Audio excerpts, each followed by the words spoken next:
Welcome to Darden Leadership Program, Gettysburg. All of y'all know me, Kathy Shelton. I think that you're going to love this. It's a wonderful program. We have Gary Gallagher here who is going to be teaching you everything and anything you wanted and did not know about the Civil War. And I'm going to bring Gary up so he can tell you everything he knows about himself in the war. And if y'all need me, you know how to get in touch with me. Okay? Thank you. Thanks, Kathy. See y'all. Go home now. I will go home now. Instead of hanging around. I teach in the history department here, as some of you might know, but if you don't, now you all know. I teach there, and Darden decided a few semesters ago to see if anybody would be interested in something like this, and as it turns out, you are and have been. And so here we are for the, I guess, 5th time that we've done this. What I do, and I know what you're used to over here, and the fact that you're going to get something you're not used to over here, at least part of this class is, but I know you can stand it. This won't be run precisely as the classes that you're used to are run. Although I would like to have as much give and take with you as possible. Interrupt me anytime you want. It doesn't bother me to be interrupted at all. I can remember where I was, and even if I don't, I can get going again. So it makes no difference to me how many questions there are that come from all of you in the midst of what I'm going to be doing here. What I want to do this first, your little packet lays out generally what each of the meetings will try to accomplish, and if you've looked at it, as I assume all of you have, you know that tonight is background. We have a little less than 2 hours to try to provide background context for the Gettysburg campaign. The way that a lot of the Civil War literature is set up, it appeals to different audiences that almost never talk to each other. The great interested lay public that reads about the Civil War cares about battles and generals and military maneuvers and couldn't care less about anything else. And people in my world, in the academic world, never talk about military history. They hate military history. They think anybody who is interested in military history must love wars. And wars are bad, so they don't do it. So they teach the Civil War with no battles and armies in it. And people in the lay world want to know only about battles and armies. And if you do it either one of those ways, you can learn some things, but you just can't really understand the Civil War. You have no chance of understanding the Civil War if you come at it that way. So what we're going to do today is try to frame Gettysburg so that what we do all the rest of the time in here and what you do when you're on the battlefield with the Marine officers will be played out for you in a way that I hope will be embedded in a broader context that you'll have in your mind because of what we're going to do today. It's nice to understand what happened at Gettysburg. It's essential to know why what happened at Gettysburg mattered. So what? So it's a big battle. What difference does that make? What impact did it have? What ramifications did it have? And why did it loom large? It didn't loom as large as people think it did. It's not the great turning point of the Civil War, although you'd never know that if you're watching any of the sesquicentennial coverage. It's all about Gettysburg this year. Gettysburg, the great turning point. It's such a nice, easy formulation, kind of comforting. You only have to remember one turning point, and that's Gettysburg. Confederacy, you might as well be William Faulkner. Anything is possible until Pickett's charge, then nothing is possible after that from a Confederate perspective. Just slide that out of your mind if it is in your mind, because that's absolutely wrong. Gettysburg is not only isn't it the great turning point of the war, it's not even one of the 3 or 4 most important turning points of the war. But having said that, it's a very big and important battle, and it offers, for us, in this context, tremendous opportunities to look at leadership from various angles, because there's a lot of leadership going on, and a lot of absence from leadership going on at Gettysburg, which is just as interesting. So it is compelling, and it's accessible because the Park Service owns so much of the ground there. When you get there, you'll see how important it is actually to walk on ground if you want to understand what went on in a historical event like this. All the reading, all the maps, all the accounts and descriptions will not really let you understand what happened. When you get there, you'll have a much, much better sense. You'll understand, oh, that's why that happened, because the ground does this there, because this ridge goes that way and then it stops. You'll really understand some of the decisions better for being on the ground. But tonight, I want to look at, first of all, why the Civil War is so important, then some general observations and misconceptions about Gettysburg. I already talked about the biggest one, that it's the turning point of the war, which it is not. I'll also talk about general misconceptions about the Civil War. Then, more pertinent to Gettysburg itself, we'll look at the situation in the late spring and early summer of 1863 as Lee and the Army of Northern Virginia moved north. What's at stake? What's going on behind the lines in the United States? What's going on behind the lines in the Confederacy? Then we'll look at key command relationships. Lincoln and Davis as commanders-in-chief. Then Lincoln and George Gordon Meade on the United States side. And Jefferson Davis and R.E. Lee on the Confederate side. How did they get along? Did they work? What was their history? And finally, we'll finish by looking at the contending armies, at these two institutions, these very important military institutions, the two most important military institutions of the Civil War by a pretty wide margin. There are others who would argue that there are others, armies that are as important, but they're confused. There are not other armies that are as important as these two. These are, respectively, the most important national armies on each side, and what they do carries enormous weight with the civilian populations behind the line. We'll compare them in terms of size and resources, continuity of leadership, and finally, cultures of command. It's written in smaller letters at the very bottom of this, but that is going to be a theme to everything we do in here. How do the relative cultures of command, which are strikingly different in these two institutions, these two organizations, how do they affect what happens on a battlefield? How do they affect who gets to be into a position of authority or leadership in these armies? Who gets to stay in? Who is moved out? Who's kept? Who's moved up? The cultures determine that to a significant degree. Every institution has a culture. Everyone, every academic department, every business organization, every government agency, everything has a culture. And that culture can be powerfully important in shaping how that institution functions. And those cultures often derive from the influence of key people. That is absolutely the case with these two armies. These two armies that we'll talk about are the expressions of R.E. Lee on the Confederate side and George Brinton McClellan, who isn't even at Gettysburg, on the other side. But George Gordon Meade is part of the McClellan clique that ran the Army of the Potomac for virtually the entire war.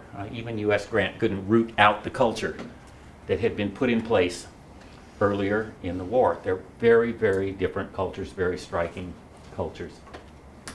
I'd like to go really quickly. I've done this each time, but since there are more of you every time, it takes up a little more of our hour and 50 minutes. But if we're expeditious, we can get through this in not too much time. I would like to know why you're in here, because I know it's an elective. I know nobody makes you do this. I don't even think you were coerced in an oblique way to come in here. I'd just like to know why you're here, where you're from, and why you're here. Michael, you start. I love this. I wish every class had these signs so that people who are challenged, such as I, in remembering names, can just make it so.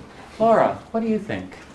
Jeff said this, and Jennifer had said that. Laura, what do you think? I mean, I wouldn't be able to do that for 6 weeks in a regular course, and here I can do it right now. It's very empowering, Michael.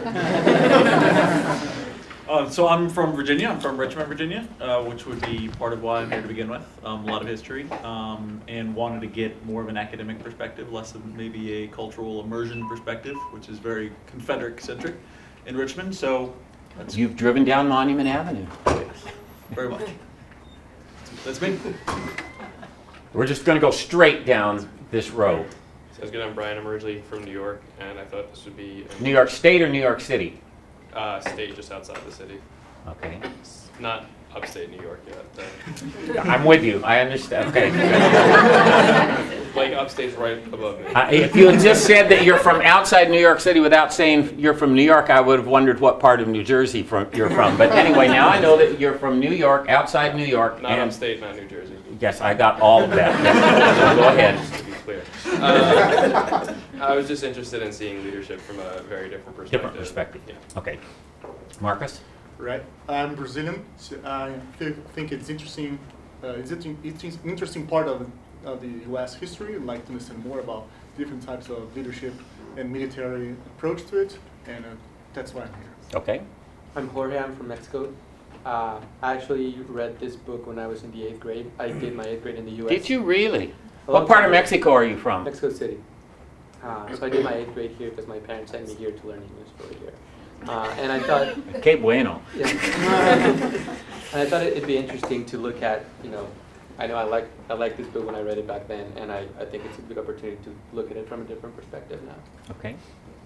Hey, I'm Saurabh from India. I think one big reason for doing this course was really looking at leadership from experiential perspective, and as Jorge said, you know, learn a little more about the country's history and culture. Okay. Michael, I'm actually from Charlottesville area originally. Studied history undergrad, love history. So this seemed like a really great opportunity to kind of combine two areas of interest for me, and it's good. That makes sense. Experiential leadership. I'm Katie, I'm from Minnesota. Katie, you don't have a sign up in front of you. I had no idea who you were, but now I remember that you're Katie without a sign.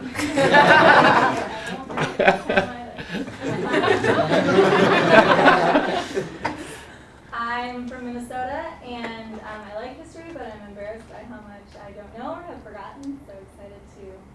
You'll see the 1st Minnesota Regiment when you get to Gettysburg, which is a big deal. A big 1st Minnesota self-immolation. 80% casualties in 10 minutes for the 1st Minnesota on the 2nd day at Gettysburg. They have a really impressive monument. Jenny? I'm Jenny from Virginia Beach. I guess in addition to a big interest in history of my military family, both of my parents were in the military, and so I think that from an academic perspective, I've been a little bit saddened by seeing how a lot of military experience is trivialized here. So that it's important to me to get a perspective. Good. My name's Laura. I'm from Sterling, Virginia. I'm interested in a bit of a history refresher and then also learning more about leadership. And I'm Michelle. I'm from Syracuse, New York. I'm, like a lot of people said, interested in history. Grew up going to lots of different battlefields along the East Coast. Have not been to Gettysburg, so just excited to attend or to go there and get the experience on site. Great. I'm Erin. I'm actually from the Harrisburg, Pennsylvania area, and I'm just kind of embarrassed about how little I know about Gettysburg. Confederates almost got to Harrisburg. They got to Wrightsville. I know. I went there for I went to Gettysburg for a field trip in like 8th grade, but that doesn't count. It doesn't count. I don't remember. No. I'm Brandon from Winchester, Virginia, and I'm here because I think in another life I would have been a U.S. history teacher. Your life really isn't over. Are you older than you look? Have you had some work done that makes me think you're older? I've got a lot of gray hair. Okay. Did you go to Handley High School? I didn't. You didn't? Okay. All right. Back over here. I'm Molly. I'm from upstate New York, and I was interested in learning a lot about like the decision-making process that went on at Gettysburg. That's going to happen in here. I'm Lauren. I'm from Connecticut, and I guess it was kind of what you were saying about you don't learn a lot about military strategy that you can actually learn a lot of lessons from in an academic setting. And also, I think that the case method is a good way to learn, but learning in a classroom is different than us being able to go and see where things happen. Yep. Understand the implications of that. You're going to get mixed methodologies in here. I'm Tom Minoff. I'm from Chicago, and I've always been interested in history, but haven't taken a history course since high school. So interested in. You got all the way through undergraduate school without taking a history course? Yes. Where'd you go to undergraduate school? No, that doesn't get you off the hook. Engineering. I get a lot of engineers in my Civil War class, but go ahead. I passed out of those classes. Illinois. Okay. And I'm also interested in learning about the decision-making process and leadership lessons that can be gained from studying this. Okay. I'm Kenny. I'm from Cleveland, Ohio. I haven't studied history since 2000, and never from a... Since 2000? I was in college. I like the years, the specificity is good. Okay. All right. Lane Harper from Seattle, Washington. I was an infantry officer in the Marine Corps, so I have a pretty good understanding of the current context and the current wars and how decisions are made, but it'd be interesting for me to compare and contrast that and what my experience is with Gettysburg and the context around that and Civil War. Great. I'm Jeannie Coe. I'm from Springfield, Virginia, near DC. And I'm here because when I think about my leadership experience in the past, the decisions I've had to make, they often like celebrate failure as long as you learn from them. And so I wanted to approach decision making as a leader where there are very serious consequences. There may be more on the line in some of the decisions at Gettysburg. I'm Mark. I'm from Danville, Virginia. I read Killer Angels first year of college, and that was my first introduction to tactics. And I was really interested in it then, so I'm interested to see how, after 10 years of experience, my view on that's changed. I was also in the Marines with Lane. Killer Angels is a novel, we all know, right? Okay. It's a well-written novel. It's fun to read, but it is a novel. Luke Anderson from South Florida. I was with Mark and Lane in the Marines as well. And I've always studied the battle with a bunch of other Marines, and so I was interested to study the battle with people who have a lot of different perspectives and kind of draw out some of those lessons that we may have overlooked. You're going to be walking around with Marines again. I've taken Marines around Gettysburg a number of times, so you're going to get different. It'll be good. And once you get the Marine perspective, and then we'll have a great last meeting. Yes? I'm Chrissy. I see you back there, even though Brandon was leaning in front of your son. I am also from Minnesota. Yay. Wow. Okay. And I am here because I'm also embarrassed by how little I know. But I also love classes that incorporate a lot of different education elements to it. So, for example, history and leadership are two aspects that I'm very interested in. So I'm really excited about this class. Good. Jeff, we'll come down to the front. Yeah. I'm from Maine. So I'm interested in. Well, your man is going to be all over Gettysburg. That's why I'm here. Okay, that's why you're here. Okay. Interested in learning more about Joshua Chamberlain. We may go a little beyond Joshua Chamberlain in here, but we will talk about him. An academic who could function in the real world. I mean, really, you've got to admire Joshua Chamberlain on that level. I'm Alex. I'm also from Charlottesville, Virginia, but my entire family hails from West Virginia. So I grew up with Civil War lore and had ancestors who fought on both sides, and what my grandmother calls the War of the Northern Aggression. The War of the Yankee Perfidy. Exactly. Yes, no, there's worse words I've heard. I know that. And so, I haven't grown up with this from a very deep cultural side of things. I'm interested to see what other people think and see their perspective on it, since I've got, it's hard for me to separate past from, my current view. But we'll just separate it very clearly in here. Ken? Ken, I grew up in California. Where? In the Bay Area, East Bay. And then, so I'm interested in this because growing up, all this history that happened on the East Coast is kind of like make-believe, felt like. But now living in Virginia. It's not like having the missions to build when you were in grade school and you get to make whatever mission you want to. That was more fun. But just living around here, you kind of see history around you. And I was interested in learning more about that, especially looking at it from the leadership perspective. Great. Megan? Megan, I'm from New York. Like history and interested in learning leadership from that. I'm Caroline. I'm from Baltimore originally. And my career before school and after school is in HR, specifically leadership development. So I'm really interested in seeing a different, very, very different way of teaching leadership from some of the silly corporate methods of doing it. Hi, I'm Emily. I'm from Coastal, Virginia, which is Hampton Roads area, for those of you that have never heard of it. Like a lot of other people in this class, I'm embarrassed by how little history I know. And I also This is a theme. There's culpability here somewhere about all of you getting this far along and having the same embarrassment. Yeah, and I also come from a military family. My dad, grandfather, uncles, all in the Navy, so I feel like it's important to learn about leadership from that perspective. Navy played a very minor role at Gettysburg. I'm Jennifer Sowers. I'm also from California, but Southern California. Where? Southern. Where? Orange County. Where? Mission I was Viejo. born in Glendale. Mission Viejo. There we go. Okay. All right. I did get to make a mission in 4th grade. Oh, yeah. All fourth graders make a mission. It's true. Yeah. Santa Ynez. Yeah, Santa Barbara's a big favorite. It Anyway, is. we won't fall into a California reverie here.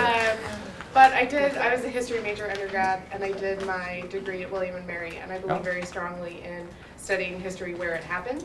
And so I was excited to have this opportunity to study the Civil War and visit Gettysburg and be able to study it where it occurred.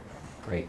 Wait, what does it mean to build a mission? Okay, all right, here we go. So we get to make models out of missions, which were churches, and church fort combos that were started by the Spaniards in the 1700s all along the coast of California. And most people do them out of popsicle sticks and sugar cubes, and there's like model kits now, but that's just not as much fun. You get to like glue pieces together. It's not as creative. So like a diorama? Yeah, except without the shoebox. It's like actually a model. Big one. Yeah. Gingerbread house. Yeah, like a gingerbread house. Jeannie, you should do one when you go out to, California. Just to have the experience. Yes, and returning to the 19th century. Yes, George, we're on our way back to So, I'm George. I'm originally from Serbia, Europe. Not Serbia, Argentina? I'm just asking in advance. You're from the other Serbia. Yeah. So, I probably, if I didn't do economics as my major undergrad, I would do history. My father did history as his second major, and I really like history. And I haven't been to the US before coming to Darden, so I think it would be cool to have a class, like a typical class with a professor from history.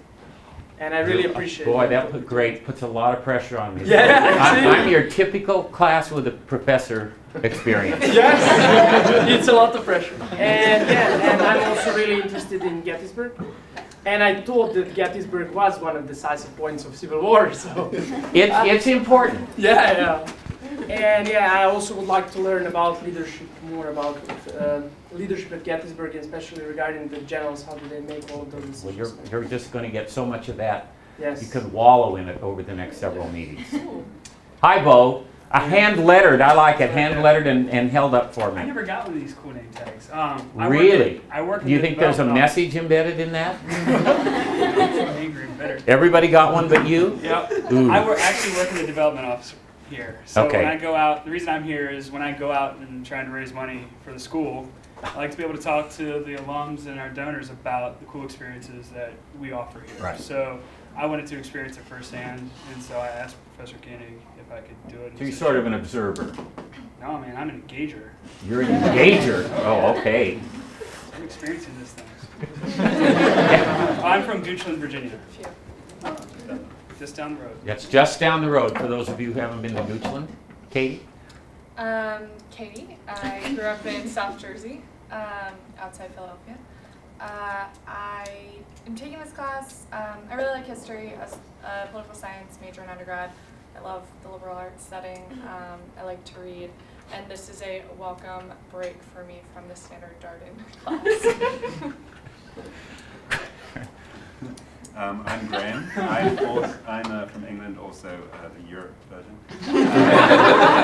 But sort of floating just offshore. And so, since coming here in 2007, I didn't really have any American history in England. You have your own Civil War. Well, yeah. A perfectly fine one. About the one that we kept losing in the US. No beheading at the end of this one.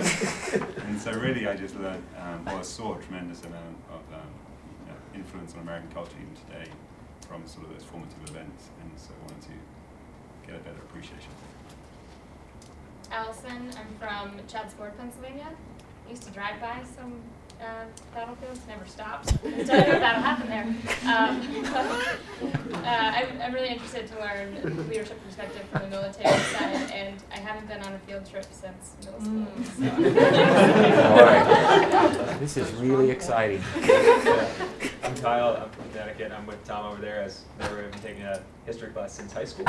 And I think even then I didn't really have a true appreciation for it, so I wanted to give it a second shot. And I'm particularly interested in the cultures of command side and how that forms an an army, but also a company. I think that's It really works all the way down.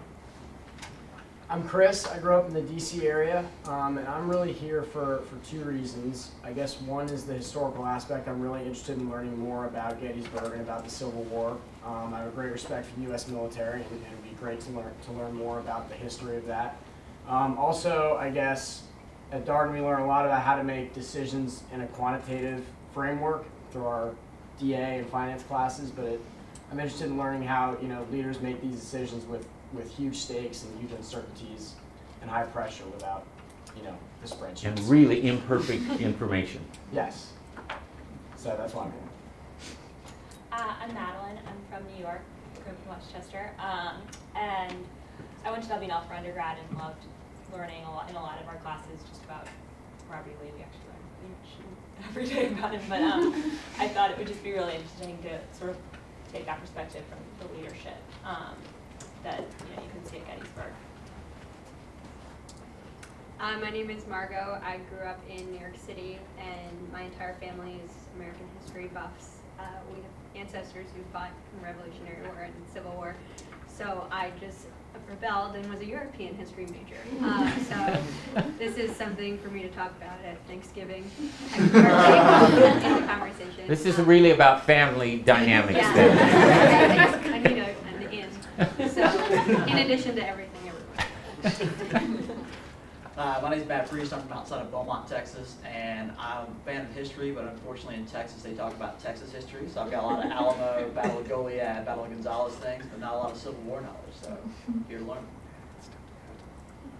All right. There's a lot of history. I lived in Austin 13 years. There's a lot going on in Texas. Beaumont is really hot and humid in the summertime. Yeah, it is.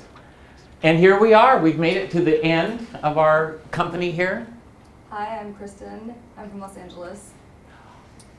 Where? You know I'm going to ask that. Palos Verdes, but I worked in Burbank. Oh, you did? I know your area. Yes, well, yes you do. I'm constantly trying to get myself to read more historical books, so the structure of the class could be helpful in that. But more importantly, I just think it's a unique opportunity while I'm living here to get to sort of experience it, learn from you, and travel there and actually see it. All right. Well, there's a significant critical mass of New Yorkers in here, which is usually the case, but a pretty good sprinkling of other people. I'm going to give you about 2 minutes on myself and how I am something that I hope all of you end up being, which is engaged in something you really like to do. That's I won't say it's the most important thing in life, but boy, is it close to the most important thing in life, that you actually look forward to doing what you do every day instead of counting off hours beginning Monday until you're released on Friday from whatever you're doing. That's how I feel about the Civil War and have always felt that way. I didn't feel that way in Los Angeles because I was only 5 when my family moved us to southern Colorado. All my relatives are still in the San Gabriel Valley and La Cañada and environs. But in southern Colorado, the wonderful thing is you can still get things to read there and become captivated by the Civil War when you're young. And so I'm a Westerner. I get asked all the time when I give lectures, where are you from, the North or the South? And I tell them I'm not from the North or the South, I'm from the West. And people in the South then always say, oh, you're from the North.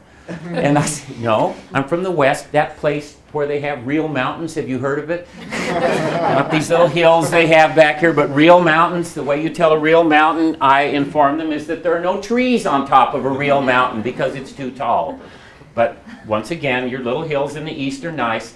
The West is a different place. So I have no connection to the Civil War, absolutely none on either side of my family. I was embittered by that for years early on, but I've gotten past it.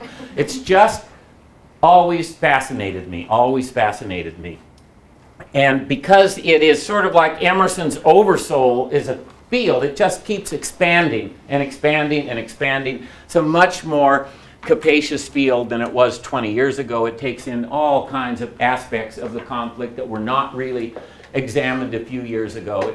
It's endlessly interesting, and of course endlessly important. That if you don't understand the Civil War, you can't understand the United States. Period. Not you have a good chance of understanding the United States. You have no chance of understanding the United States. You have to come to terms with the Civil War. The Civil War is the moment at which the United States really confronted some fundamental questions that serve as leitmotifs through our entire history. Is there going to continue to be slavery in the United States, an institution that mocks the highest language of our founding generation's documents? Are you going to continue to do that? What's the relationship between the central government and the localities going to be? Is one going to emerge as dominant in the crunch? And is this compact, that's only 80 years old at the time of the Civil War, is it going to be a far-reaching experiment in democracy which wasn't taking place anywhere else in the world at this time? It's hard for us to recapture that, and it's easy to say it's not really a democracy, only white men could vote. Women can't vote, black people can't vote, it's not really a democracy. Well, that's a way for us to look at it, but it doesn't make any sense within a mid-19th century context. The franchise was this big, even in Britain, in the mid-19th century. I don't want to hear about Switzerland, I'm talking about countries that matter. I'm talking about places where democracy had been embraced. The list is one. It's the United States. And this war, from the perspective of those who were fighting on the United States side, was not only is the integrity of the federal union at stake, but also whether small d democracy will remain a viable form of government in the world. Because Europe was going the other way. The revolutions of 1848 had failed in Europe. Aristocracy and oligarchy and monarchy were gaining strength, not losing strength in Europe. And the people who fought this war in blue uniforms believed that there was something enormously important at stake, not only in terms of the legacy of the founding generation, but also in terms of the viability of a nation where people could vote, have a voice. And union is something we've entirely lost track of. No one knows what union means now in the United States. We are an abysmally ignorant nation when it comes to our history. I mean, just sort of mind-bogglingly ill-informed. All you need to do is watch the 24-hour news stations, any of them. I don't single out one as being particularly wretched. I say a pox on all their houses. None of them know anything. Everything is brand new. Everything, they're like little Labrador puppies. Every day they get up, everything's, oh, that's never happened before. We've never been as divided as we are about immigration before. We've never been like this. Really? Really? Can you really say that if your historical memory goes back beyond last Saturday? The answer is, of course you can. We've never been as divided politically as we are now. We're so divided politically. It's so heartbreaking. We're supposed to love each other in our system and work together and reach across the aisle. That's how it's always been. Here's a little secret. Abraham Lincoln would say, remind me again of what the very worst day that George Bush or Barack Obama had was. Give me that worst day. That's the day I want every day. I want that worst day every day because they are babies when it comes to having bad days. And we are babies when it comes to understanding our history. We don't have any sense of it. We do not. If we had a better sense of it, we would deal with things in a much more effective way. We'd realize the sky is not always falling with our current issues, that we've been through far worse things than we're encountering now, and here we are. And here we are. Well, nothing is a bigger crisis than this, because the fundamental structure was at stake. Was at stake. If you cannot have a presidential election where there are no charges of cheating against the side that won, if you can't have that election and accept the verdict without ripping the nation apart, then you have failed as a nation. Your system has failed. The notion that you can govern yourself has failed. That was the view, again, of the people who put on blue uniforms. Nobody in the seceding state said Abraham Lincoln stole the election. They just didn't like that Abraham Lincoln won the election because it put at risk this vast amount of wealth. The people who control the most wealth in the United States in 1860, according to the 1860 census, which gives us fabulous data about every part of the United States, the people who controlled the most wealth were slaveholders. The value of property in slaves was $3 billion in 1860. That doesn't sound like anything to us. $3 billion will hardly get you a mini mall now. But $3 billion was a lot of money then. The value of all manufacturing All railroads put together in 1860, $2.2 billion. The people who controlled the greatest wealth were slaveholders. The two wealthiest states in terms of per capita wealth in the United States were South Carolina and Mississippi, which are the only two states that have an absolute majority of black people, enslaved people.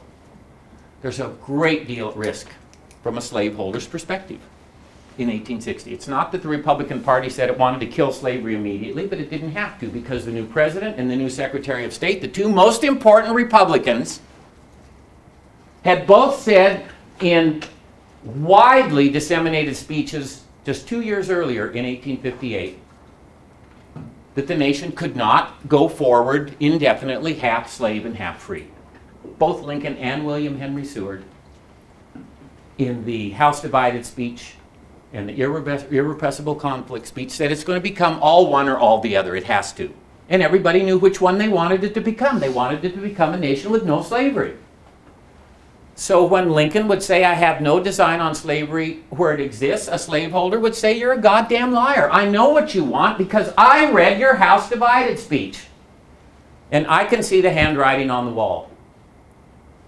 It's a very great deal at stake economically and in terms of social control. Slavery isn't just a way to make money. It's just not wealth. It's a form of social control. There are 4 million black people living in the slaveholding states. All the black people virtually live in the slaveholding states. It's another thing for us that we need to, we can't think of the nation then as like we are now in terms of where people live. The population of the free states in 1860 was 98.8% white. 98.8% white. And most of the black people who did live in the free states lived in a little crescent that ran from Rhode Island through Connecticut, down through New York City, and down to Philadelphia and New Jersey. New Jersey had the highest percentage of black people in the United States, just about 3%. If you get out west, if you get to the Midwest, less than half of 1% of the populations were black. The black people live in the South, and the white people who lived in the South were incredibly concerned about racial control. They had in their mind the example of Saint-Domingue and of a major revolution. They understood that black people didn't want to be enslaved. That's why there are such coercive laws and methods in place to maintain control. And with a Republican regime, it seemed that that control might be at risk. Great deal at stake on both sides as we move into the war. And what happens in the war is going to have an incredible impact on the subsequent history of the United States. So if we don't come to terms with the Civil War, we often teach American history both at the secondary level and in college as people teach up to the Civil War, and then they start the second semester with Reconstruction because they don't like to teach military history and they think the Civil War is just military history. In other words, they're clueless. They skip the hinge that is so important that none of the other stuff makes sense if you don't come to terms with it. You do not come to terms with it. So what happens on battlefields in the Civil War resonates far beyond the battlefields, not only at the time in politics and in society, but also resonates powerfully through the rest of the 19th century and into the 20th century. The most important thing that comes out of the war, of course, is a united United States, which would be poised to play the role it did in the 20th century. Imagine the 20th century without the United States as the United States. It's really difficult. I mean, sir, of course it would have happened. We still would have had a 20th century. Wouldn't have looked anything like the 20th century that we had looked. And the world we have right now wouldn't look anything like how it looks without the United States as the economic and military colossus it's been at least since World War II. At least since World War II. That's the greatest outcome of the American Civil War. And it killed slavery. Be the second greatest outcome of the Civil War. That's the most important thing for 13% of the people alive then. That's certainly the most important thing for the 13% of Americans who were black. But in terms of its impact on world history, it's a single nation emerging from this conflict. Did London and Paris, and I looked at Graham, I'm not holding you responsible for London. London and Paris would love to have seen another nation in North America. That would have made their lives simpler. France could have had its way in Mexico for much longer. France was doing great mischief in Mexico at this time, as Jorge knows, and I'm sure you know too. They had deposed the Juarez government in Mexico and set up a puppet regime under one of the nitwit Habsburgs. There he was sitting on the throne with about a 25-watt bulb, but 35,000 French regulars backing him, and the Confederacy embraced the idea of France controlling Mexico. France with Napoleon III, France who seemed to look at the world in many ways similarly to how the Confederacy did. There's a great deal at stake in the war, and I won't belabor this anymore. A great deal at stake. And so if anybody ever tells you, I have a great grasp of American history, but I'm not very interested in the Civil War, you can just look at them with a knowing kind of dismissive smile and know they're either liars or just misguided. Okay, let me talk about 20 till 7. I'm going to focus on 3 key points here. There's so much ground to cover here. I'm going to talk about some, well, I'll do it right now instead of telling what I'm going to do. I'll just do it. I want to talk about some general misconceptions relating to the Civil War. Put another way, I'm going to give you some general things to put in your minds as baseline major things to understand before you try to understand details about the Civil War. And the first one is either side could win. Either side could win. Almost no one believes that. And they suffer from what I call the Appomattox syndrome. They look at Appomattox. Okay, what happens at Appomattox? Well, the United States triumphs and slavery is dead. They must have been inevitable. After all, the United States looks like us. And the Confederacy looks hopelessly anachronistic, even within a mid-19th century context. Of course the Confederacy could not have won that war. United States victory was inevitable. Emancipation was inevitable. No, neither one was inevitable. Neither one. The surest way not to understand what happened in history is to begin at the end of the story and work back with the end especially in mind, trying to look for markers that point toward the end. The way to understand it is to read forward in the evidence. You'll still get to the end, but you'll have a much better sense of the contingencies and the fraught moments and the points at which Appomattox, as we understood it, then and now, would have seemed very unlikely. Always read forward. Always read forward in the evidence. Don't ever read backward. Only by reading backward, for example, can you argue that Gettysburg is an example of the Appomattox syndrome. Gettysburg retrospectively became the most important battle. Retrospectively, as the veterans argued over it after the wars, the veterans made it more and more and more important in their memories. And retrospectively, Americans knew that it was the biggest battle of the war. Nobody knew it was going to be the biggest battle of the war in 1863. What they knew, it was a great big battle. There'd been lots of great big battles before. No one knew there wouldn't be another one. No one knew it would be the last time R.E. Lee crossed the national frontier into the United States. Nobody knew that then. We know it now. Nobody knew Lincoln was going to go give his eloquent benediction over the Union dead. No one knew it would become the most visited National Park Service site devoted to the Civil War, or that a Pulitzer Prize-winning novel would be written about it, or that a bad movie based on the Pulitzer Prize-winning novel would be produced about it, or that Ken Burns would fall in love with it and devote 4 times as much attention to Gettysburg as he did to any other battle or campaign in the Civil War. All of those things came later. So keep in mind, the war could have gone either way. There is a wonderful example near at hand for everybody. What is Appomattox? I'm sorry, I'm assuming things. Appomattox is the place at which, and it's only about an hour and 15 minutes from where we're sitting right now. Appomattox is where R.E. Lee surrendered to U.S. Grant on they signed the things on April 9th. The actual surrender took place on April the 12th. 1865. And that's generally considered to be the end of the war, even though there were lots of other armies still in the field and lots of people still under arms elsewhere. It's a testament to the power of Lee and his army as an image of the Confederacy for both the people in the Confederacy and the people in the United States. Appomattox is the most famous surrender of the war. People on both sides had readily at hand what example do they have that would tell them the larger power doesn't always triumph? Of course, the Revolution.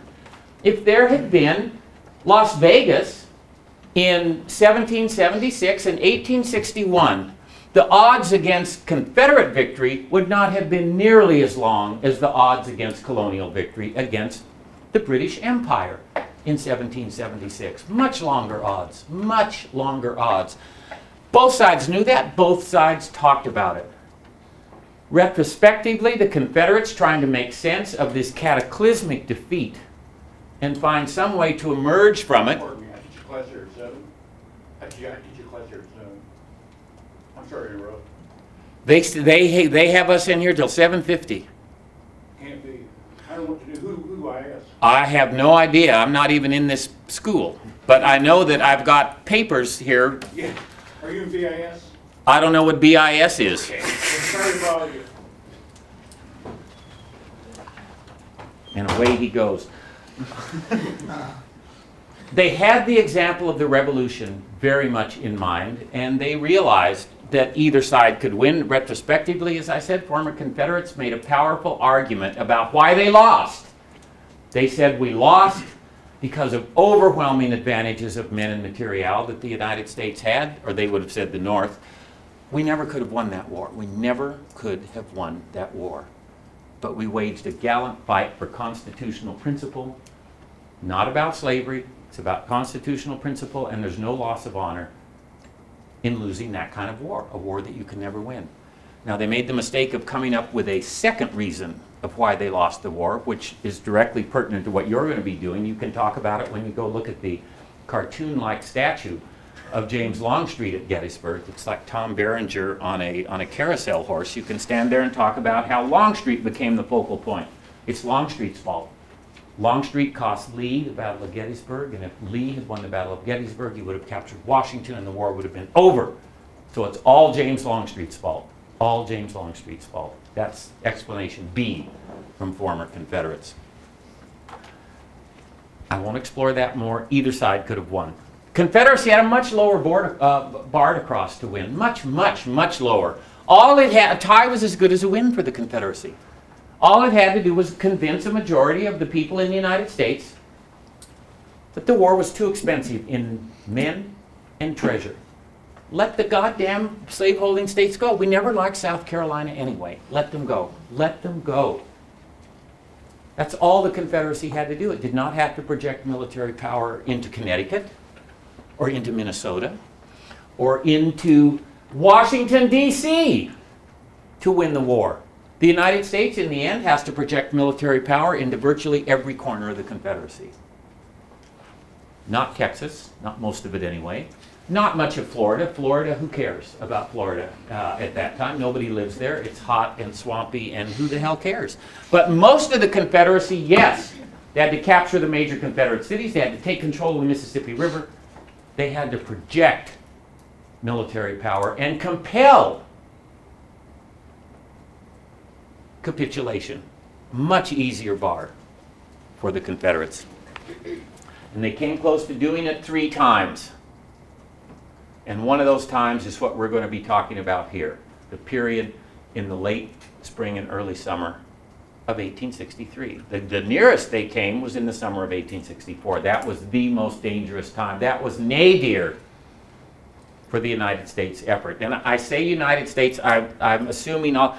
This isn't the war between the North and the South. That's such an easy formulation. It makes it seem like they're just sort of upset with each other and almost like a football rivalry. There are 15 slave-holding states in 1860. 4 of them stay in the United States. Missouri doesn't secede, Kentucky doesn't secede, Maryland doesn't secede, and Delaware doesn't secede. And in effect, a fifth one is created when West Virginia breaks away from Virginia and becomes a state in 1863. Those parts of the South stay in the United States, so it can scarcely be the North against the South.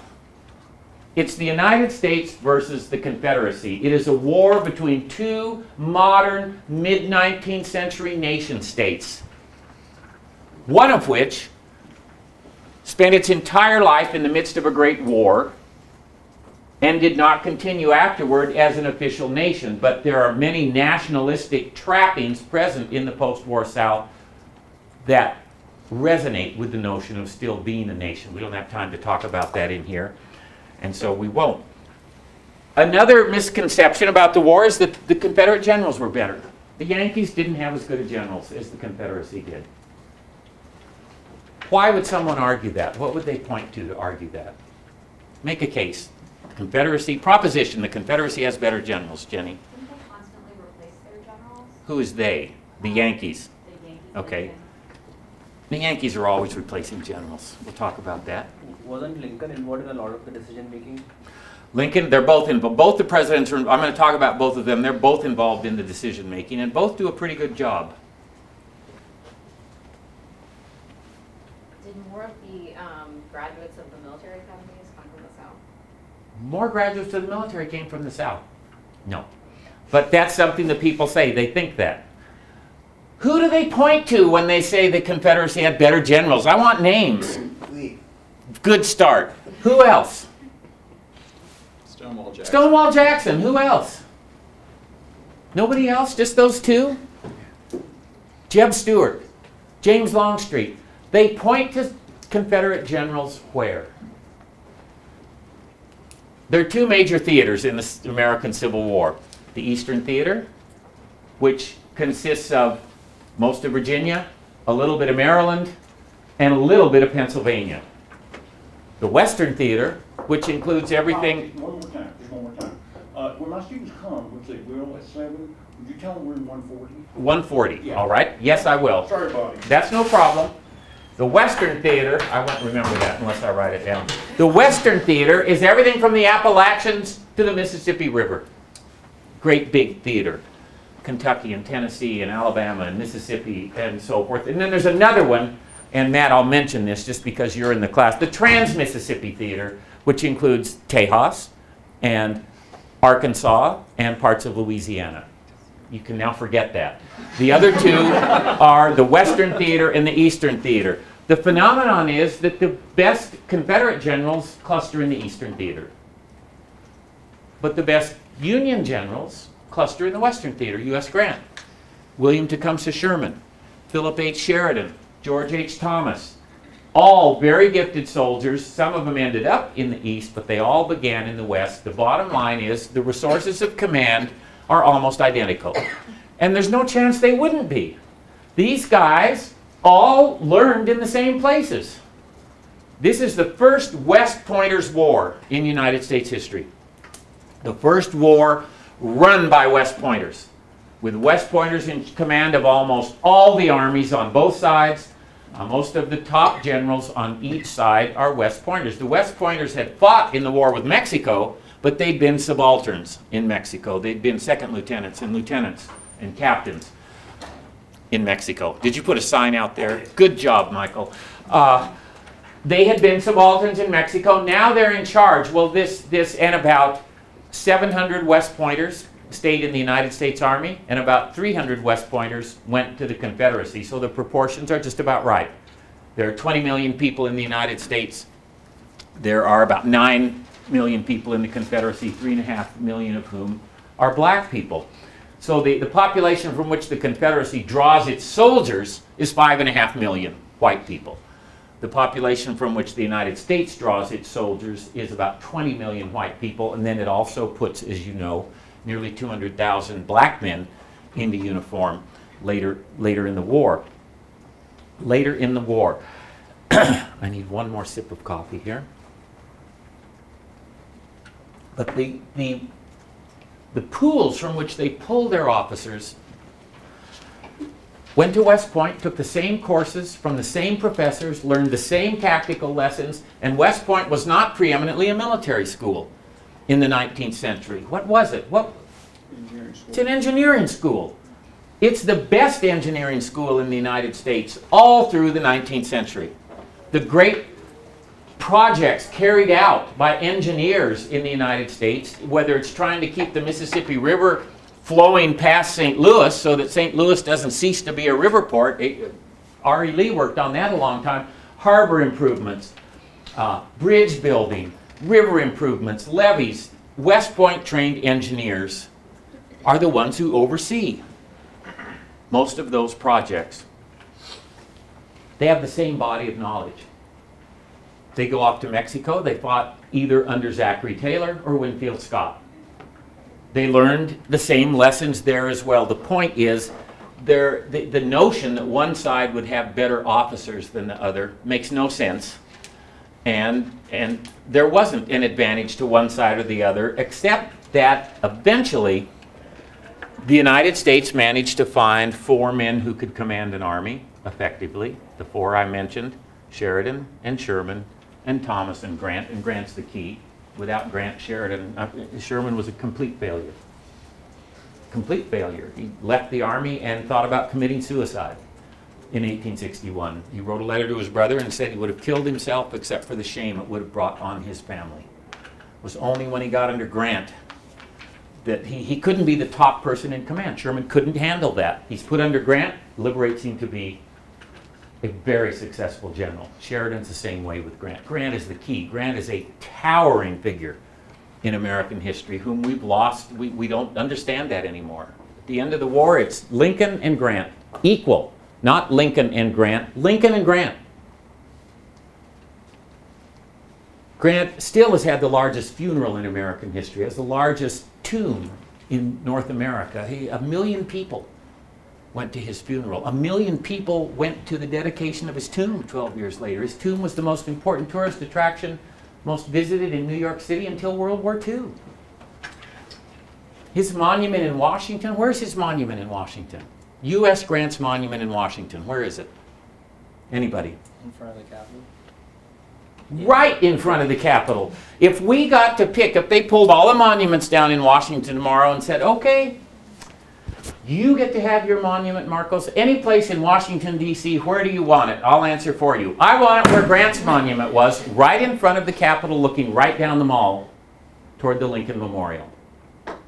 It's the 3rd largest equestrian statue in the world. Grant, nobody even knows who he is when they look at it now. He is a titanic figure in 19th century United States history. He was seen in person by more people than any other American who has ever lived. In person, not on television, in person. He did an around-the-world tour that drew hundreds of thousands of people in London and throughout Europe and in the East, the Far East. It was incredible how many people came out to see Grant. Grant is really important. The resources of command are almost identical. What we can learn from looking at these guys who came out with the same textbooks they read and the same teachers and the same lessons, what we can see is that you cannot teach talent. You can teach up to a level of competency unless you have a real loser, and there were real losers who even became competent. I mean, even George Custer became competent. Now, George Pickett, you'll talk a lot about him. Pickett is genuinely a 25-watt bulb operating in this war, and only very careful nurturing by James Longstreet makes George Pickett possible as a division commander. Otherwise, it's just, I mean, it's almost painful to look at George Pickett. But West Point could train to a level of competency, but you cannot teach talent. You can't create great leaders in a classroom.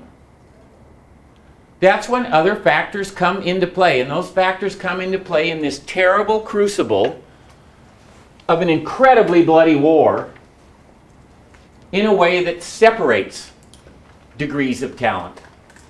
You might start with a level of competency, but very clearly you can figure out which people have much greater capacity than others. And there are all kinds of intangibles. that include individual personalities. All of you know this. You already know. You can look at some people and know that they have a capacity for leadership that others among your friends do not, even though your other friends may be plenty smart and study and get good grades. It doesn't make them leaders. In the mid-19th century, a key factor is what they called moral courage. It's not a term we even have anymore. They use it all the time in applying assessments to how people performed in difficult situations. And for them, moral courage included being able to keep your head when the world is falling to pieces. There's chaos all around you. You don't have all the information you need, and you can keep your eye on the ball in that situation. And you can either do it at an army level or all the way down if you're a company commander. That same quality comes into play, and they applied it in the same way. We haven't talked about, there's so little time. Civil War armies are put together this way. The basic building block of a Civil War army is the company, which on paper has 100 men in it. 100 men. 10 companies make up a regiment. 1,000 men on paper in a regiment. 4 or more regiments make a brigade. 2 or more brigades make a division. 2 or more divisions make a corps. And 2 or more corps make an army. The companies are, and the absolute majority of all men who put on uniforms in the American Civil War on both sides are true volunteers. They went into service before there was a draft on either side. True volunteers. They are citizen soldiers. Citizen soldiers. They're infused with a sense of small r Republican service. I get certain things from being a member of this society. I get a voice in my government. I have the ability to rise economically, not a guarantee, but the ability. My father's a shoemaker. That doesn't mean I have to be a shoemaker. And my grandfather was a shoemaker, and his father was a shoemaker. So I know I'm going to be a shoemaker. That's not true in the United States, which again makes it different from most places in the world. But you owe something back for that, and what that is picking up a musket.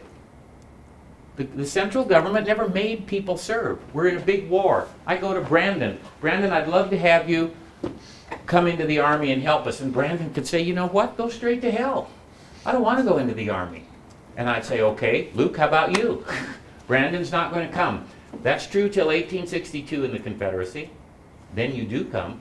And it's true until 1863 in the United States. And then in the spring of 62, the Confederacy puts a draft in place. First time the central government ever forced anyone to fight, forced them to fight. Many people, it was incredibly controversial because people considered it a fundamental abridgment of individual rights and liberties to be forced to fight. Confederacy did it first because it needed men sooner. The United States did it 1 year later. There's an incredible reaction to it. But most men are citizen soldiers. Of the 3 million who served, 3 million served. That's both sides put together. 2.2 million on the United States side. Maybe 800,000 or 900,000 on the Confederate side. We don't have as good of figures for the Confederacy. Absolute majority are citizen soldiers.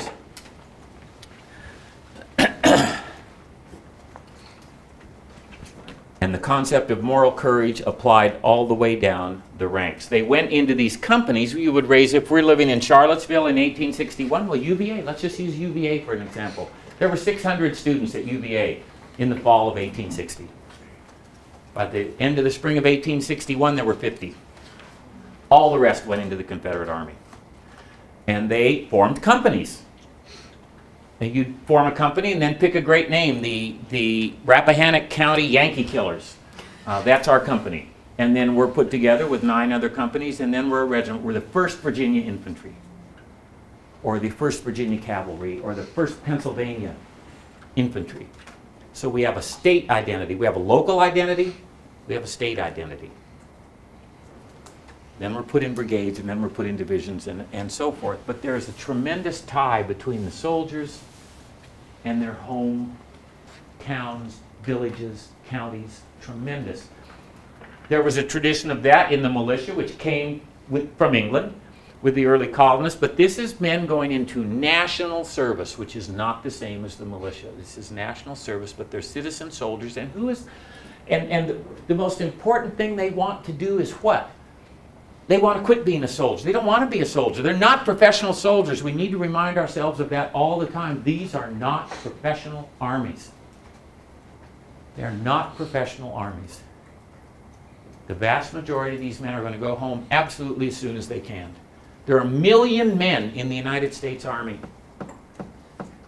in April of 1865. 1 million men. There were 15,000 in the U.S. Army in 1860. 1 million men. By the end of the year, there were 200,000. By the next summer, 50,000. That gigantic army just disappears because they're citizen soldiers who can't wait to quit being soldiers. I mean, they're going to get the job done, then they're going to quit being soldiers. That has real implications for what they will and won't do in uniform. I'm sure the Marines will talk with you about this. You can't treat a citizen soldier, a volunteer, the way you can treat a professional soldier. You cannot do it. They won't stand it. They will not stand it. You can have harsh punishments. You can hang them. They hanged hundreds of soldiers during the Civil War for a variety of offenses. Hundreds of them. How many did we hang in World War II?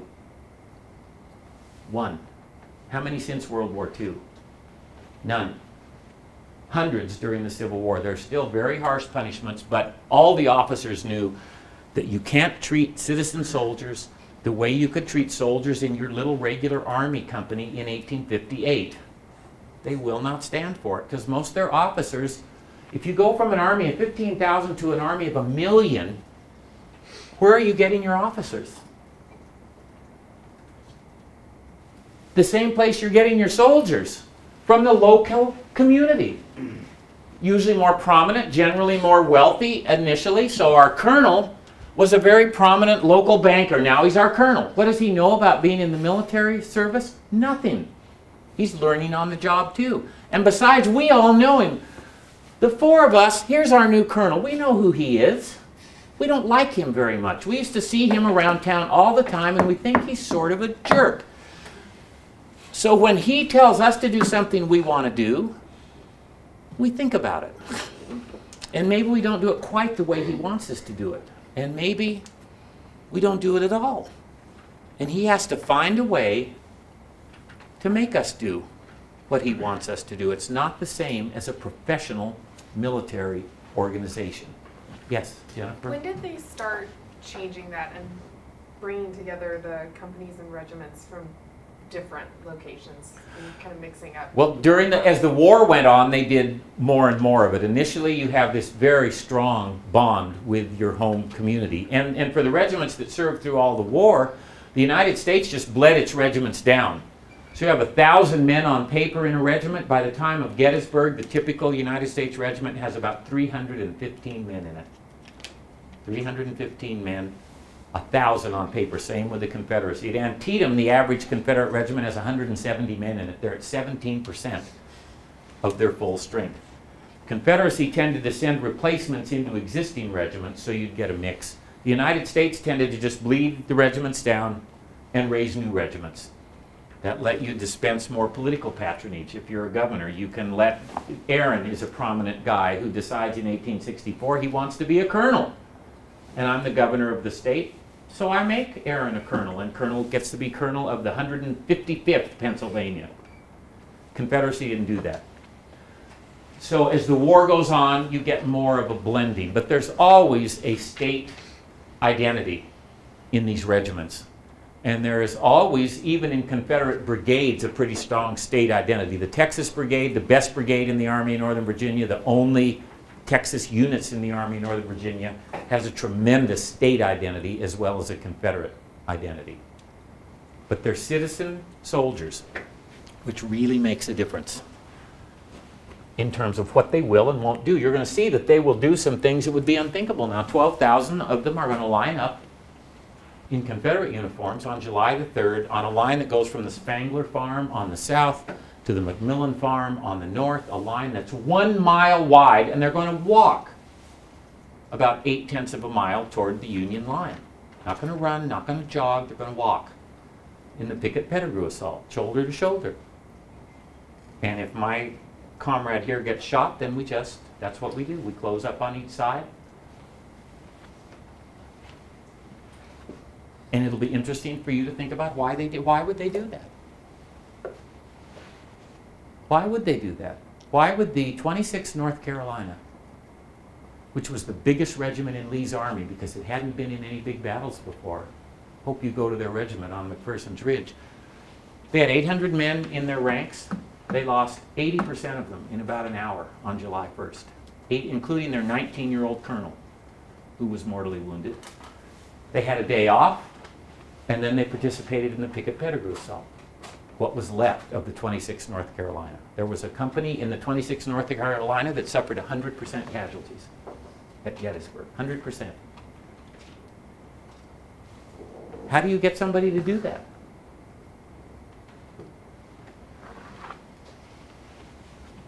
You need to think about that during this course. You're going to think about leadership. Leadership has, one reason you get somebody to do that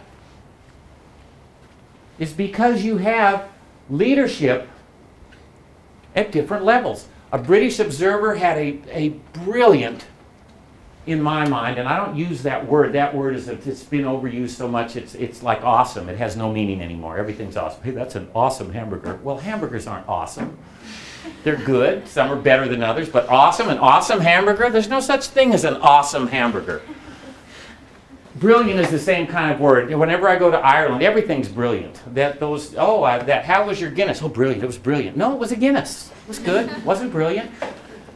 But there is leadership of a kind, and R.E. Lee certainly had it. We'll talk a great deal about this. He had whatever it is that you can't teach someone to have. He had it. He had it in abundance. Abundance. He had something that would make men do things for him that they wouldn't do for a lot of other people. U.S. Grant didn't have that. He had a lot, but he didn't have that. This British officer said, after observing the Confederates, he concluded that every ounce of authority that officers in the Confederate Army possessed was purchased with their own blood. So if you're an officer in the Confederate Army, you don't say, go do that. If you're not out in front, the men write you off. And that's why it's dangerous to be almost a quarter of all the generals in the Confederate Army don't survive the war. Almost 25% of the entire corps of generals in the Confederate Army don't survive the war. And many of them have multiple wounds. At Gettysburg, you're going to see, and same thing true on the United States side. You're going to see corps commanders wounded at Gettysburg. Corps commanders, one echelon down from the top. Resources of command are about the same. Scale is huge. It dwarfs that of any other war in American history. You always need to remind yourself about that. If we were mobilized to the degree the United States and the Confederacy together were mobilized, we'd have about 33 million people in uniform now in the United States.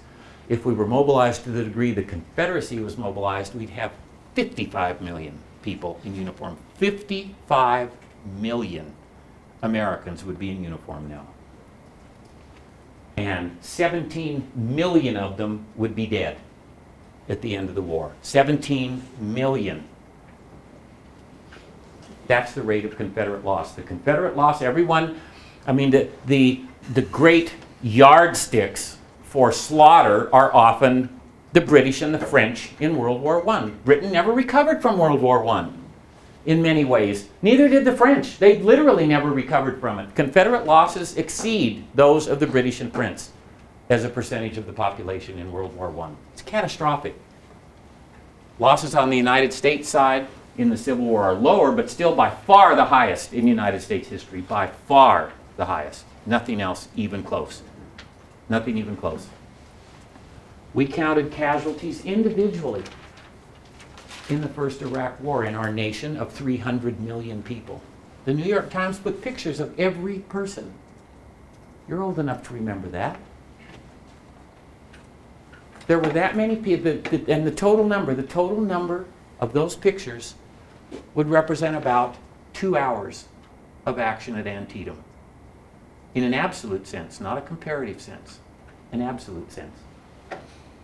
It's just a completely different scale that we're talking about, which of course ups the ante in terms of leadership, consequences for decisions that people make, whether they're political decisions, or they're military decisions, or they're joint decisions that the political and military leaders make together.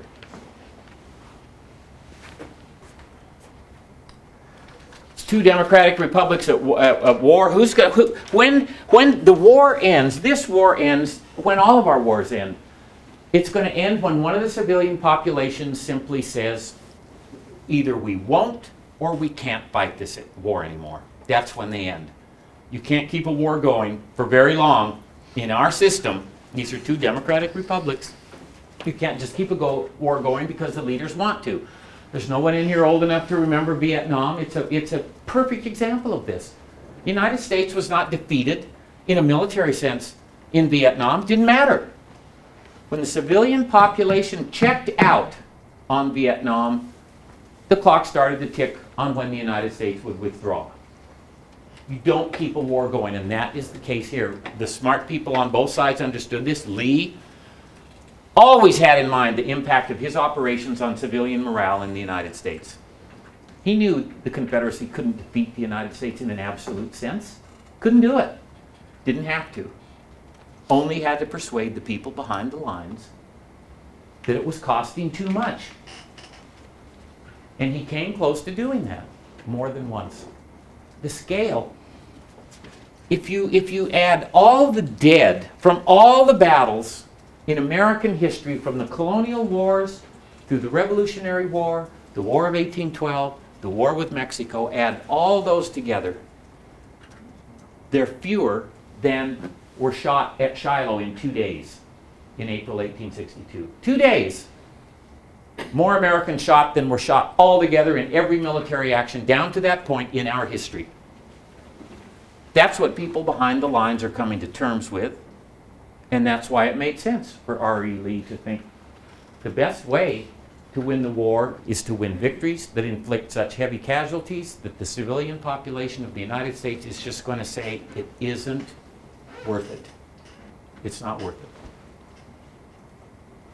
And in the end, he couldn't do that. In the end, the civilian population of the United States was willing to stick it out, although they came close to not doing it more than once, and especially in the summer of 1864. Lincoln's party tried to dump him in the summer of 1864.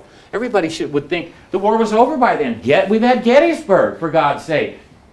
The rebels must know they're going to lose. It's August 1864. But in August 1864, United States civilian morale reached its lowest point of the conflict, and Lee understood that was going on. They read each other's newspapers.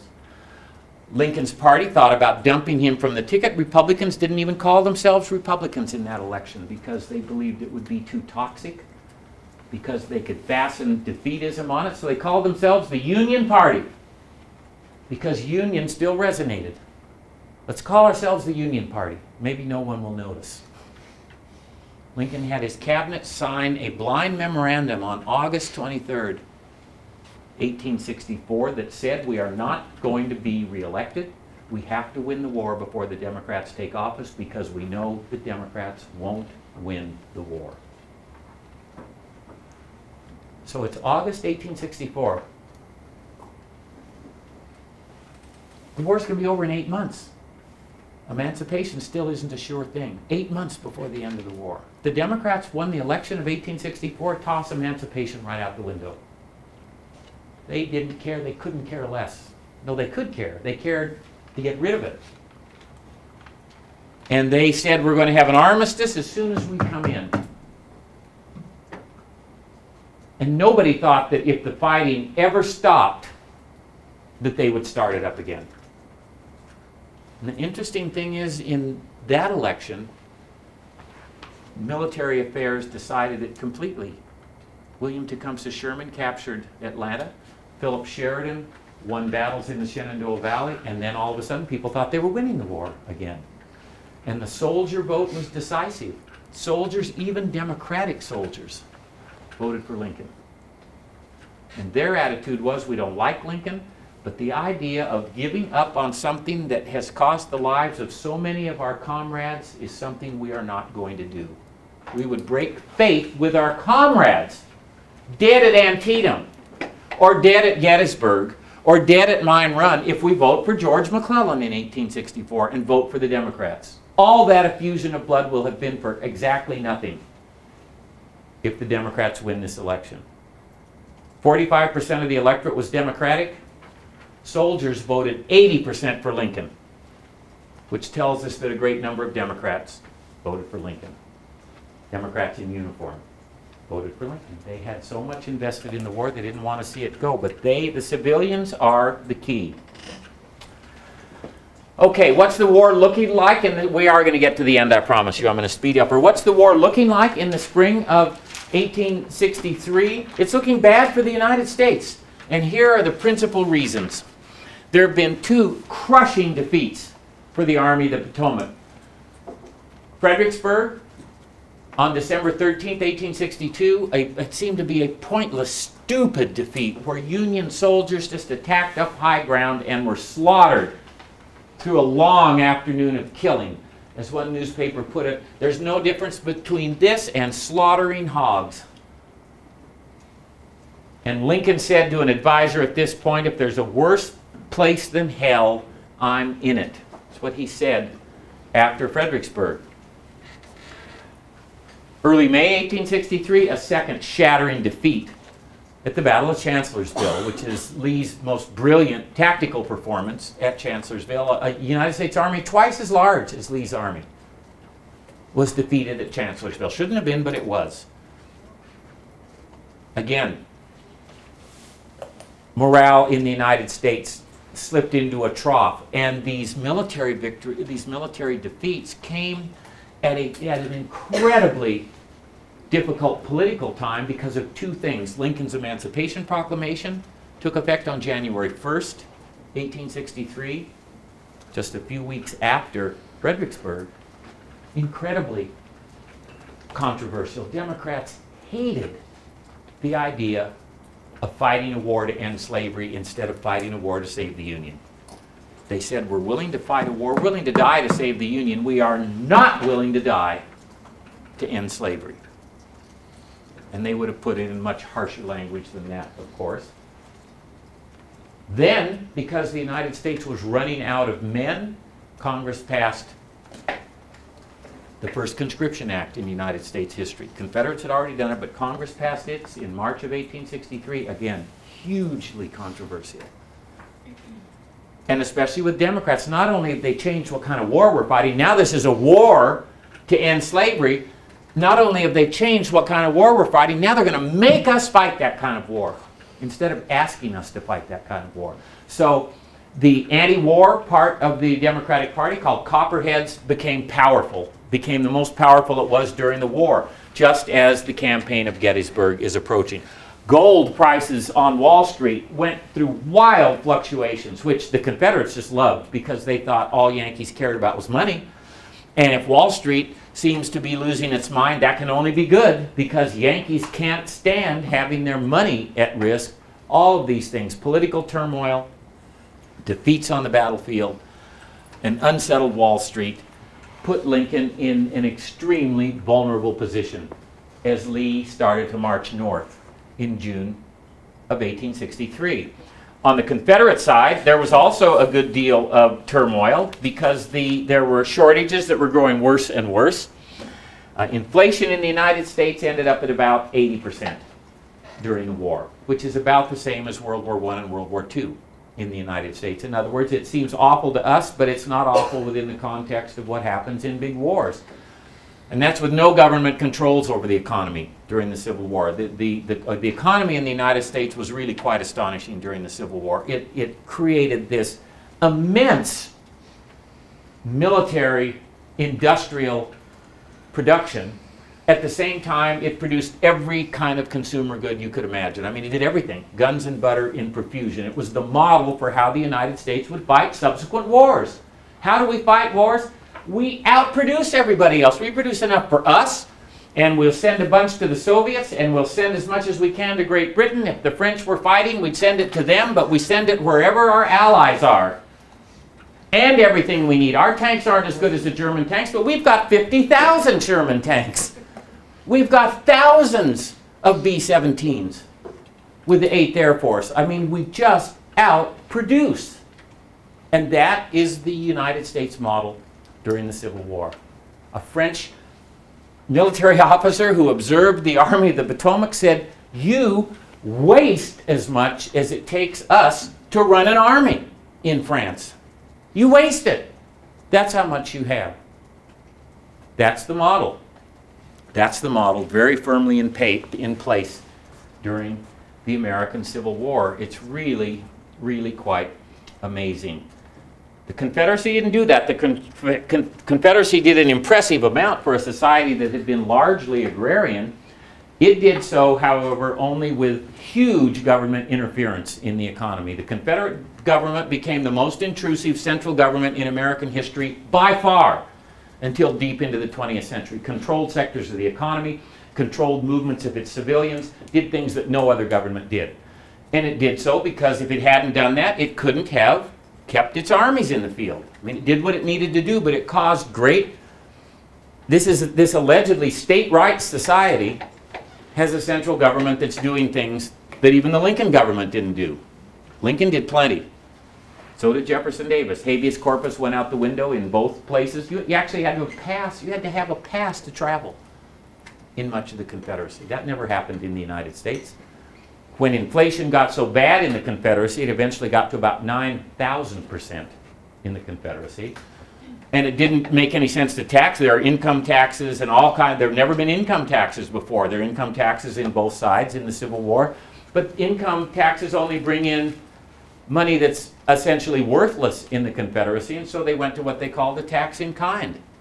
I could tax Jorge, but the money won't help, so I'm just going to take 10% of his wheat crop, or 10% of Marcos's corn crop. Jeff has 4 horses and 2 mules we need for the Army. I ask him if he'll sell them to me, to the government, and he says no, so I'm just going to take them.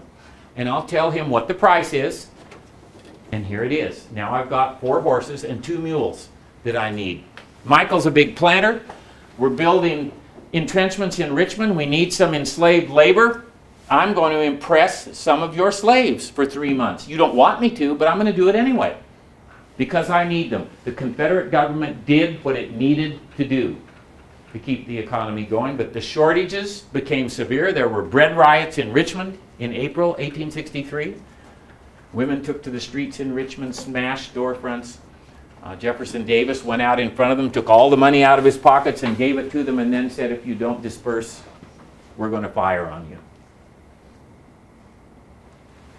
Things are rough economically in much of the Confederacy. The Confederacy adopted what we would call welfare policies at from communities, counties, states, and federal, especially for soldiers' families who were hit hardest.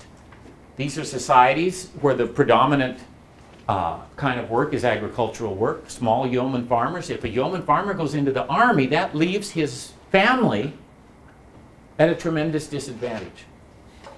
And the Confederate government realized that and put in place all kinds of programs to try to make sure that at least the hard edge of privation would be taken off the lives of wives and children left behind the lines in the Confederacy. But there's a significant amount of optimism in the Confederacy because of what Lee and his army had been doing, and it's really important to realize and write it down and underline it. But by this point in the war, Lee and the Army of Northern Virginia had come to function almost precisely as George Washington and the Continental Army had functioned during the Revolution. They are the most important national institution. If Confederates want to know how their war effort is going, Do we still have a chance for independence? Their first place they look is to Robert E. Lee in the Army of Northern Virginia, because he's the only one who ever gives them victories. Almost literally. All the major victories won by Confederate armies, I mean in big battles, all of them, I'm going to give you the whole list right now, of all the big battles the Confederate armies won, other than those that Robert E. Lee won. Chickamauga, that's the end of the list. It's very easy to remember. There's one, and it's immediately thrown away, the fruits of that victory. Confederates look to Lee because he gives them good news, and no one else does. And he's linked with Washington. He's linked with Washington in many ways. He married, basically, into the Washington family, as close as you could come to doing that, by marrying Marianna Custis, who grew up at Arlington, surrounded by the Washington relics, because her father was Martha Washington's grandson.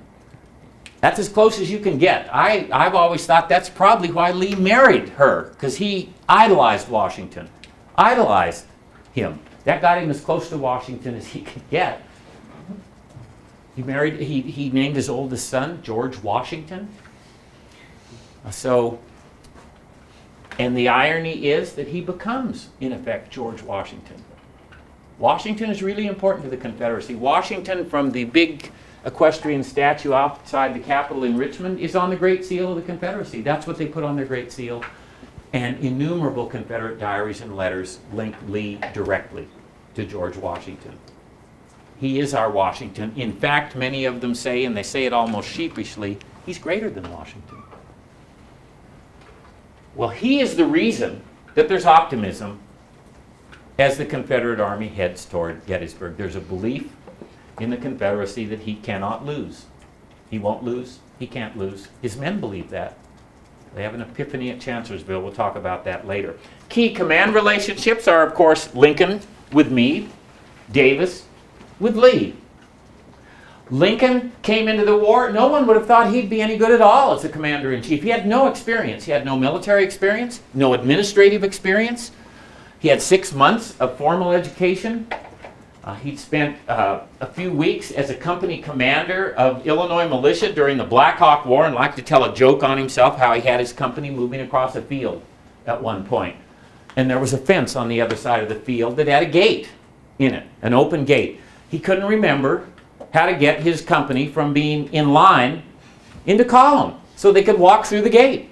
And so he got closer and closer, and he finally said, "Halt, fall out, and reform on the other side of that fence," which accomplished what he wanted to accomplish, but he didn't accomplish it the way that a West Point plebe would have known how to accomplish it at that point. But he was a quick learner, and he listened, and he read, and he came to believe that a couple of things were necessary to win the war, and one was to take the greater resources of the United States and find generals who would apply them relentlessly across the board. If we apply our resources everywhere, the Confederacy will not be able to match us, believed Lincoln. He couldn't find generals to do that. Could not find generals to do that. At Antietam, McClellan had 20,000 men who never fired their muskets. At Chancellorsville, Hooker had 40,000 men who never fired their muskets.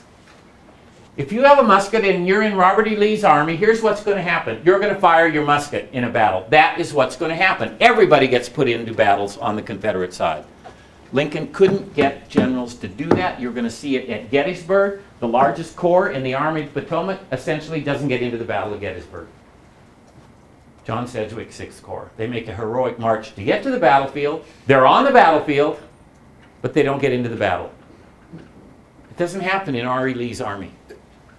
Only when Grant came east did Lincoln find somebody who's going to take everything that's given him, and boy, is he going to apply it relentlessly when he gets here.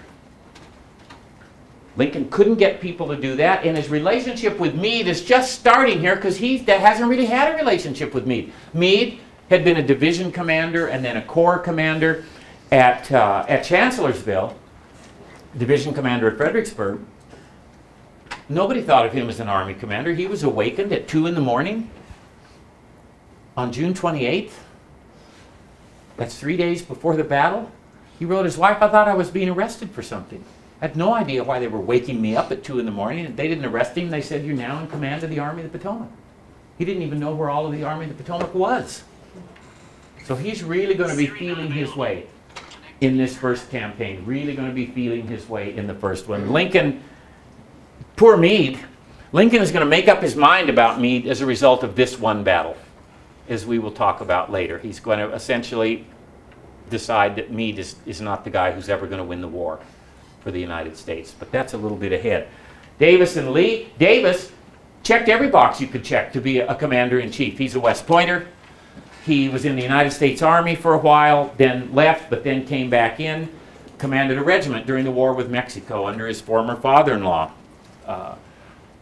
General Taylor. He fought at Buena Vista. He commanded more men in combat, Jefferson Davis did, more men in combat than any Army commander on either side during the Civil War. He had more combat experience than anyone who became an Army commander during the Civil War. He was Secretary of War under Franklin Pierce, a very imaginative Secretary of War. He chaired the Military Affairs Committee in the United States Senate. In other words, check, check, check, check, check.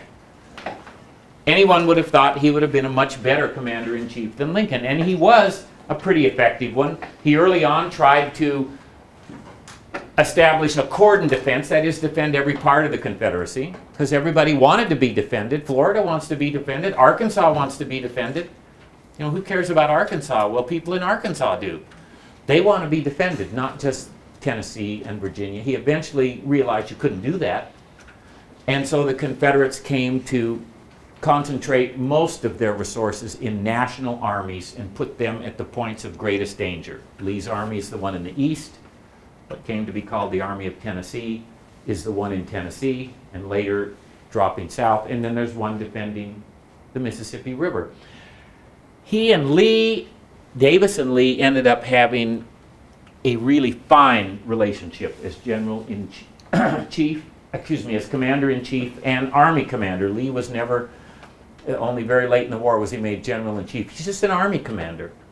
But he's the only one who wins, and Davis comes to realize very early on that Lee and he have 3 really strong bonds. Number 1, Lee wins victories, gives him victories. Number 2, he and Lee see absolutely eye to eye on the need to do whatever it takes to fight the war.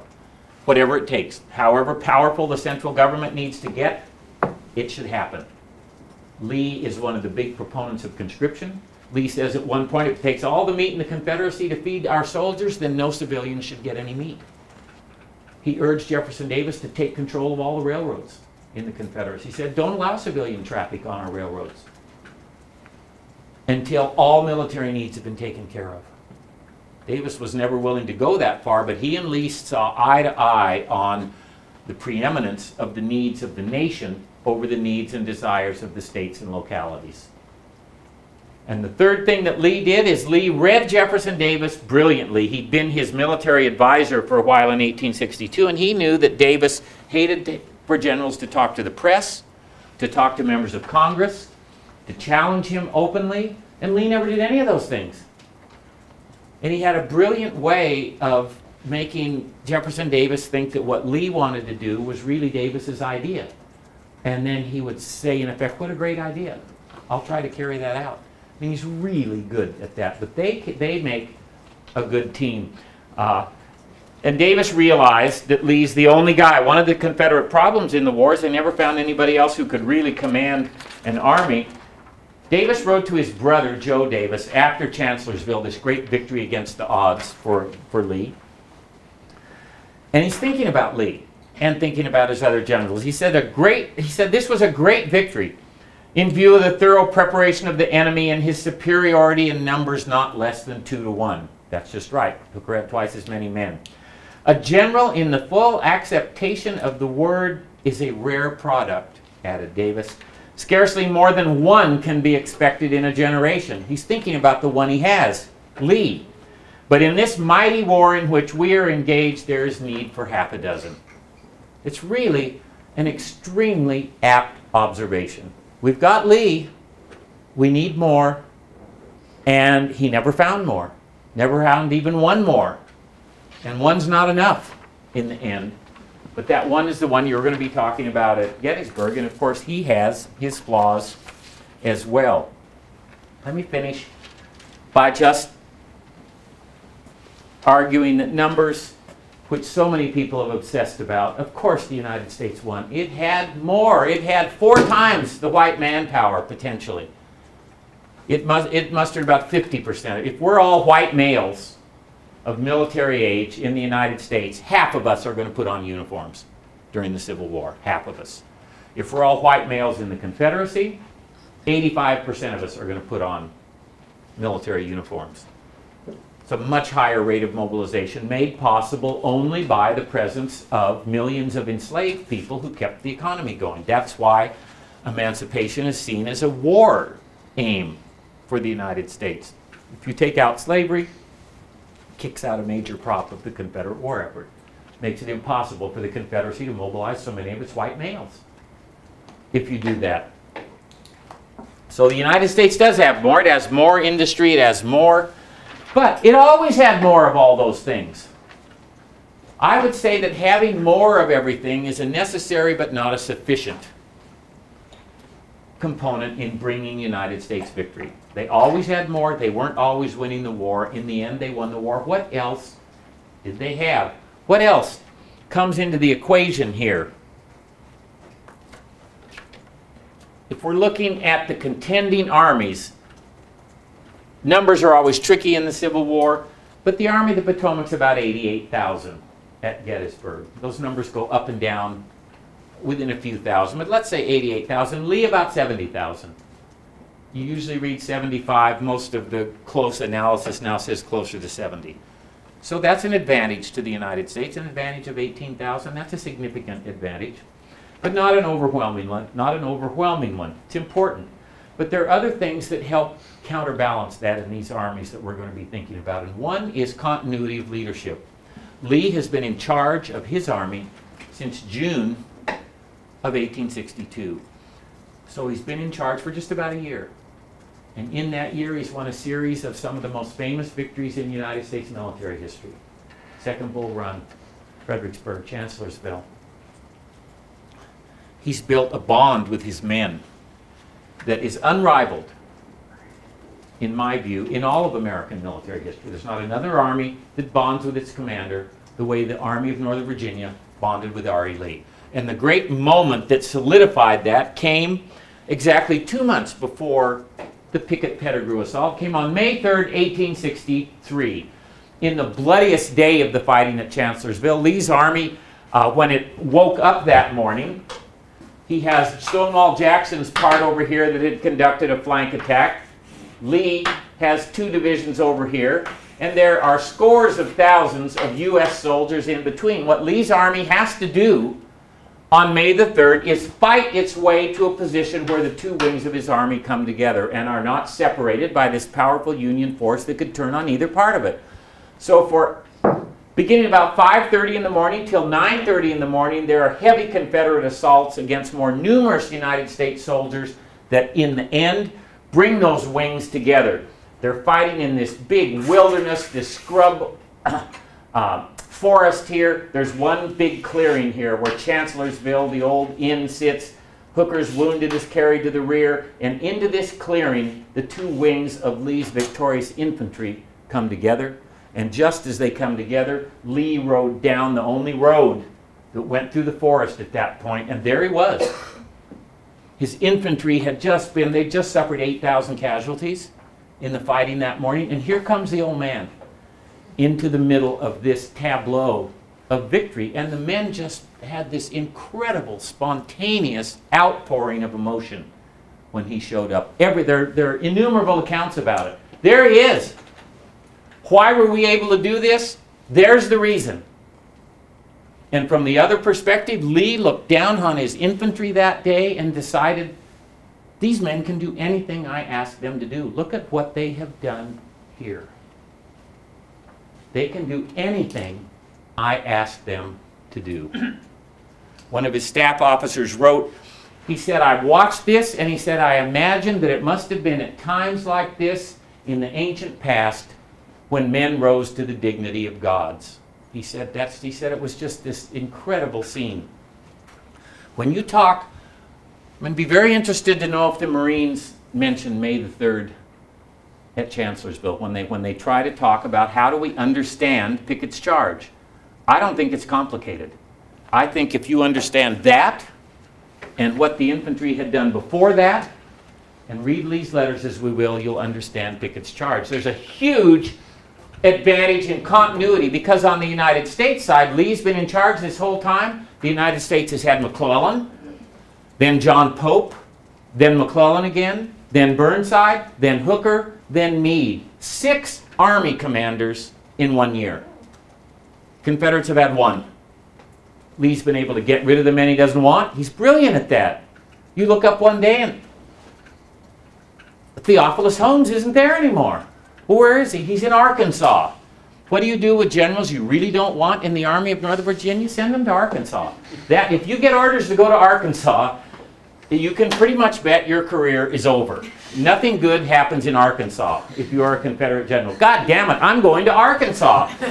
I don't ever come back from Arkansas. It's like a roach trap. You can get into Arkansas, you can't get out of Arkansas. There's only an entrance, not an exit, to Arkansas. Lee and the Confederates have a huge advantage there. And in contrast to the bond between Lee and his men, thousands of soldiers in the Army of the Potomac have no idea about George Gordon Meade. Many of them literally do not know who he is. So again, as you begin to assess performances, think about that. And the last thing that I want you to think about is cultures of command. These 2 armies have very pronounced cultures of command. And we're not going to lay this one on Meade, because Meade is reflective of it, but he didn't put it in place. The culture of command in the Army of the Potomac was created by George B. McClellan, the man who did a beautiful job of taking this inchoate, defeated rabble after first Bull Run, the first major battle of the war that the United States lost ignominiously. He took those men and built them into the Army of the Potomac, built them into the greatest army of the Republic, more than 100,000 strong. He made them feel like soldiers. He made them feel like they were part of a real army. But he never could really bring himself, he had this beautiful military instrument that he could never bring himself to risk breaking. And we can debate whether that's a good or a bad thing, but we can't debate whether it's a true thing. It's true. And so he didn't ever commit it in an all-out fashion on any of the battlefields over which he exerted influence, and he lost 2 unbelievable opportunities because of that. One at the 7 Days, the end of June, early July '62, and again at Antietam. The watchword in that army is caution. Do not take risks. Do not move until everything is just right. Demand as many resources as you can get. Until you have everything you think you need, don't move. Don't do anything. And once you do engage, play it safe. Hedge your bets. Make sure that you have a backup plan in case anything starts to go wrong anywhere. Don't push your advantage. If you do get your opponent in a difficult position, don't look for a true knockout blow. If you get your foot on your opponent's neck, don't stomp on his neck. That is the culture of command in the Army of the Potomac. Be careful. Be cautious. Culture of command in the Army of Northern Virginia is unbelievably audacious. Take risks. Push it. You get your opponent in a bad situation, smash him. Smash him. Kill as many of them as you can. Make it as painful as possible. Wreck your opponent. As Stonewall Jackson said once, when some of his soldiers held their fire because a really brave Union officer got out in front of his men at Second Bull Run, and the men held their fire, and Jackson said, kill him. Kill all the brave ones first. And then kill as many of the rest as you can. But kill him. I don't want any of this, I admire that bravery. Yeah, fine, admire it. Kill him. And then talk about how brave he was. That's the attitude. Lee surrounded himself with those kinds of officers. How do you move up in the Army in Northern Virginia? You show a willingness to press things. You're not punished for taking risks to achieve something. And the most audacious of the young commanders move up. The less audacious ones slowly move out until he has in place, pretty much top to bottom, to the degree that he can. He can't get rid of everybody who isn't as good as he wants, because there's always a shortage of officers, and attrition is a huge problem in the officer corps in both armies, but it's really a big problem in Lee's army. Lee, in the Gettysburg campaign, loses 1/3 of all of his general officers in one campaign. 1/3 of all the general officers in the Army of Northern Virginia are casualties during the Gettysburg campaign. That's a frightful rate of attrition at that level of command. But as we go through everything we do from now on, just think about these cultures that are in place. And as you assess decisions that different people make, assess those decisions in light of this. Okay, that person's in the Army of the Potomac. What is a person in the Army of the Potomac likely to do in this situation? You're going to see some examples at Gettysburg where there is some audacity on the part of the Federals.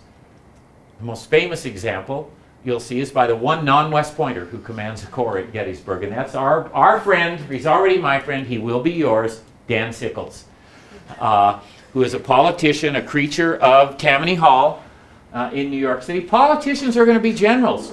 Nathaniel P. Banks, the former Speaker of the House, is an Army commander during the Civil War because he wanted to be an Army commander. Oh, I see. General Pelosi is back from Afghanistan, where she's been commanding our military effort for a year. That's the equivalent. General Boehner, he's been in control in Iraq. That is it's hard for us to imagine now. Ben Butler, another politician who becomes an Army commander. An Army commander. There are a number of them. Not a single one of them, I'm very sorry to report, covered himself with distinction as an Army commander during the war. And usually it's just a trail of ineptitude that you can follow. Oh, there we go. It's a political general. Gee, too bad. That's generally what you get with these guys, but they're important politically, and so they get to be generals. Another Speaker of the House, Howell Cobb, an enormous Georgian. He's as big as a modern reenactor. He's in the Army and wants to be a general. He wreaks havoc too. We've gone 2 minutes over, which we're not supposed to do. But we'll get right to Gettysburg next week, and I'm just expecting a cascade of questions next week as we really start to get into the meaty part of this class. I'll see you all then.